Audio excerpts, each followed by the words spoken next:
Olá, pessoal, bem-vindos ao Direto ao Ponto em Direito Constitucional. Eu sou Valquíria Ortiz, professora e mestre em Direito Constitucional, e juntos nós estamos estudando a nossa Constituição, que é a lei mais importante do nosso país, é a decisão política fundamental, e hoje nós vamos estudar, conforme já combinamos, o artigo 1º. O artigo 1º, ele já começa falando o nome oficial do nosso país, República Federativa do Brasil. O que nós temos aí? A forma de governo, que é a república, em que nós elegemos os nossos representantes, diferente, por exemplo, da monarquia, em que o governo passa de pai para filho, que é hereditário. Temos também a forma de Estado, que é o modelo federalista, em que nós temos a divisão de competências dada pela Constituição para a União, estados, municípios e Distrito Federal. Esses entes eles têm autonomia e esse pacto federativo ele é indissolúvel. Ou seja, se São Paulo entrou no pacto federativo, ele não pode agora querer formar o país São Paulo. É proibido o direito de secessão, o direito de sair do pacto federativo. Então, a diferença entre federação, que é o modelo brasileiro, para confederação, é que na confederação o ente ele pode, o Estado membro ele pode sair do pacto quando quiser. No caso do Brasil, no caso do modelo federalista, isso é proibido. Inclusive, se um Estado tenta se rebelar, tenta deixar esse pacto federativo, é possível, pela nossa Constituição, a intervenção federal. Então, vamos ler juntos.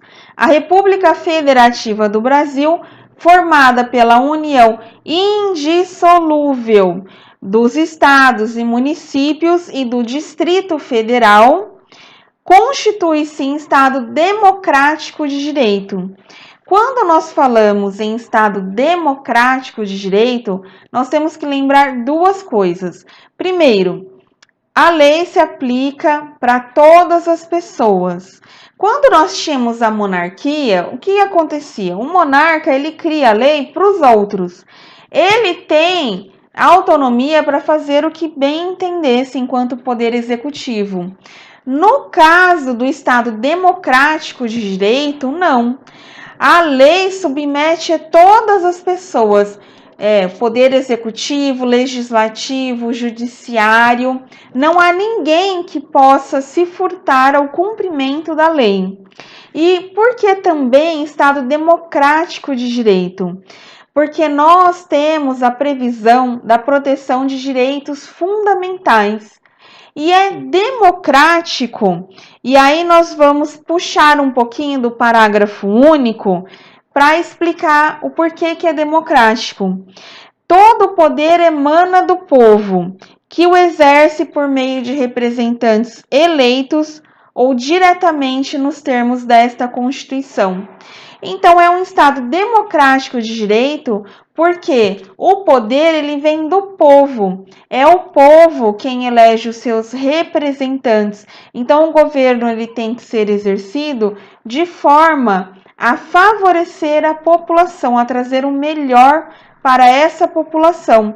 Então, é democrático porque não é imposto para nós. Nós é quem escolhemos por meio do voto os nossos representantes. E também a Constituição, já falando aqui do final do parágrafo único, ele prevê mecanismos de representação direta. Vamos ver que mecanismos são esses. Hoje nós vamos só citar esses mecanismos, numa outra oportunidade nós veremos um pouquinho sobre cada um deles, ok? Então, lá no artigo 14, nós temos 3 mecanismos de representação direta pela população, que é o plebiscito, o referendo e a iniciativa popular, ok?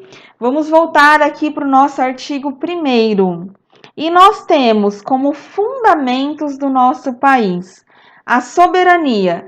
A soberania, ela é exercida pelo Estado brasileiro. O Estado brasileiro, ele pode, na ordem interna, criar as suas leis, criar as suas políticas públicas.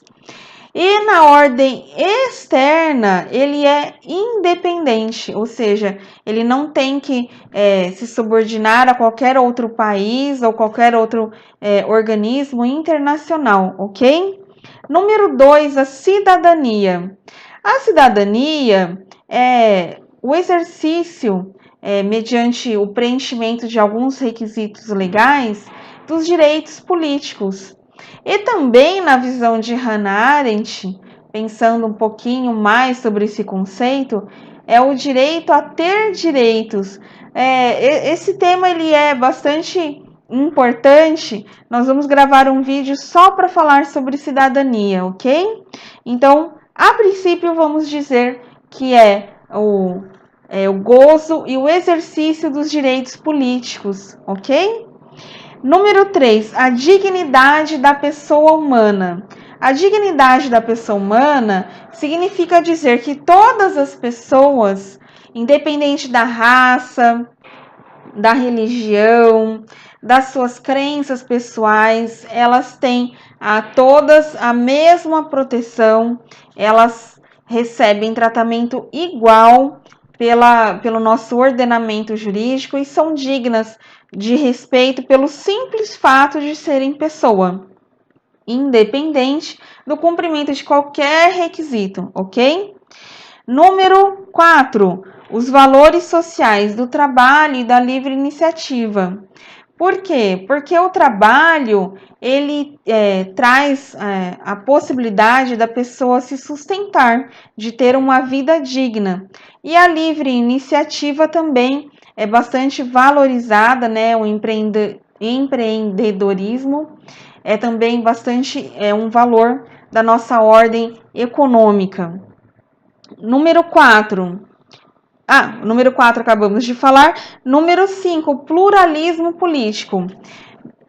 Todas as convicções filosóficas, políticas, são bem-vindas. O nosso país não tem um jeito certo de pensar política. Não é estabelecido que esse ideal político pode e o outro não pode.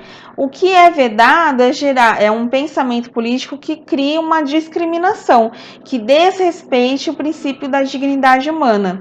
Mas, uma vez respeitada a igualdade das pessoas, a dignidade da pessoa humana, então todas as ideias políticas são bem-vindas. Bem, hoje nós estudamos o artigo 1º da nossa Constituição. Semana que vem, iremos ver o artigo 2º e se você tem alguma dúvida ou quer fazer algum comentário, manda para mim que nós vamos conversando sobre isso, tá bom? Então, um grande beijo, uma ótima semana e até semana que vem.